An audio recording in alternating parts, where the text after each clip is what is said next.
समय पहले की बात है। एक घने जंगल में एक विशाल और बलशाली शेर रहता था। उसका नाम था सिंहराज। वह जंगल का राजा था। सभी जानवर उससे डरते थे क्योंकि जब वह दहाड़ता तो पूरा जंगल कांप उठता था। एक दिन दोपहर को शेर भोजन करने के बाद एक बड़े पेड़ के नीचे आराम कर रहा था। गर्म हवा चल रही थी और शेर की आंखों में नींद भर आई। तभी अचानक एक छोटा सा चूहा वहां खेलने आया। वह इधर उधर दौड़ता हुआ शेर के शरीर पर चढ़ गया, कभी उसकी पूंछ पर, कभी उसके पंजे पर और कभी उसकी पीठ पर। चूहे को मजा आ रहा था, लेकिन उसकी ये हरकत शेर की नींद खराब कर गई। शेर गुस्से में गरजा, कौन है जिसने मेरी नींद में खलल डाला? चूहा डर गया और नीचे कूद पड़ा। कांपते हुए बोला, महाराज, मुझसे भूल हो गई, कृपया मुझे माफ कर दीजिए। मैं छोटा सा जीव हूँ, आपका क्या बिगाड़ सकता हूँ? शेर ने गुस्से में अपना बड़ा पंजा चूहे के ऊपर रखा और बोला, तू मेरी नींद खराब करेगा और मैं तुझे छोड़ दूं? अब तो तू मेरा भोजन बनेगा।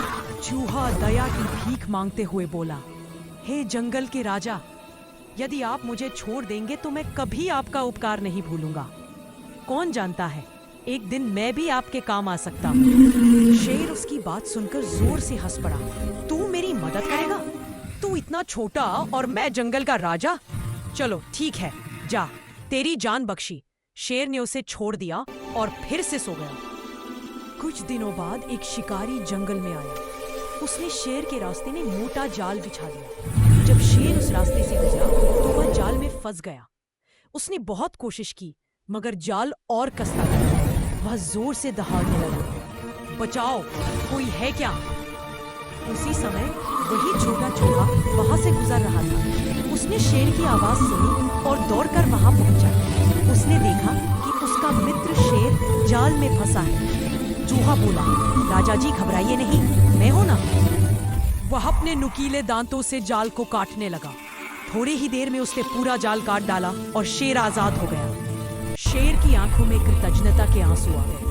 उसने कहा, छोटे दोस्त, आज तुमने मुझे सिखाया कि किसी को छोटा नहीं समझना चाहिए। तुम्हारा उपकार मैं जीवन भर नहीं भूलूंगा। चूहा मुस्कुराया और बोला, महाराज, यही तो दोस्ती है, मुश्किल में साथ देना। दोनों हंसे और उस दिन के बाद से शेर और चूहा सच्चे मित्र बन गए।